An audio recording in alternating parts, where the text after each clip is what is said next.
I believe in the Second Amendment, but nobody says you can have a magazine with 100 clips in it, 100 bullets in it. We protect geese more than we protect. No joke. You can only have three shotgun shells when you go shooting for geese. But wow. Every time I see that clip. I have no idea what he's talking about. That was just so ridiculous. I once dated a girl. She had a big hairdo. She had like 100 clips in that. It's a magazine, by the way. It's not a clip. Here's what you're going to do if you want to take Joe Biden's advice. You just wrap a chain around your arm and you go out there and say, look here, man, I'm sorry I called you Esther Williams. And get you a rusty razor that you leave in a rain barrel and hit it on a curb a couple of times and call yourself Corn Pop. Nobody's breaking into your house. Forget home invasions. Joe Biden way.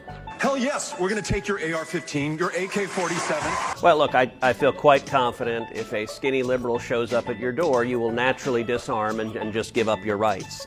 Hell yes. Hell yes. Beto O'Rourke can't even take himself to Washington, D.C. He's definitely not coming to my house and taking my guns. Let me tell you why he says, hell yes, we're going to take your guns.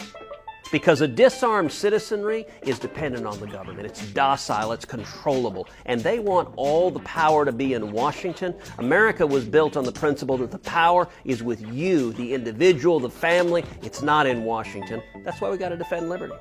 Rifles are only responsible for less than 3% of gun deaths.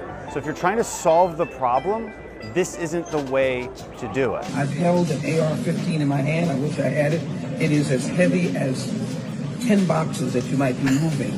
And the bullet that is utilized, a 50 caliber, these kinds of bullets, need to be licensed and do not need to be on the street.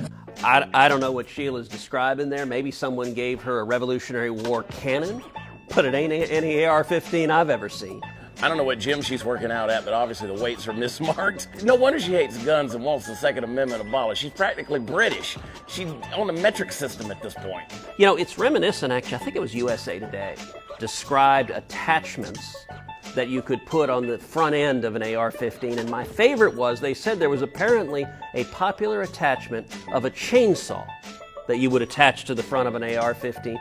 Look, this is nutty, it's ignorant, and it's all designed to scare people and to go after your rights. That's why stuff like this are important, and this is why the NRA has got to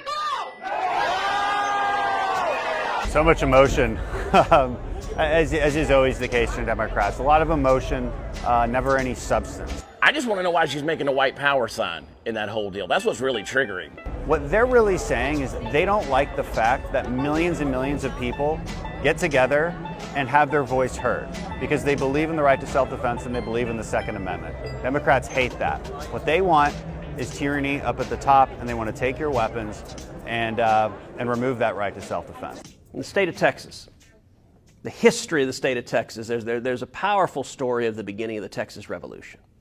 And it's a town in South Texas, a town called Gonzales. At the time, Texas was part of Mexico. We were part of the nation of Mexico. The dictator of Mexico was a fellow named General Santa Anna, and he was a total dictator. He sent a demand to the Texians, that's what we were called back then, at Gonzales. He said, hand over your guns and hand over the cannon that guards the city. I kind of wonder if that was the cannon Sheila Jackson Lee picked up, but he said, hand it over. What did the Texians do? They made a flag with a picture of the cannon, and underneath it, it says, come and take it. That was the beginning of the Texas Revolution, fighting for a freedom and independence that no, the government will not forcibly disarm us because we're a free people. That's what the NRA does. You fight for individual liberty, you fight for free speech, you fight for the Constitution, and I'm proud to stand with you.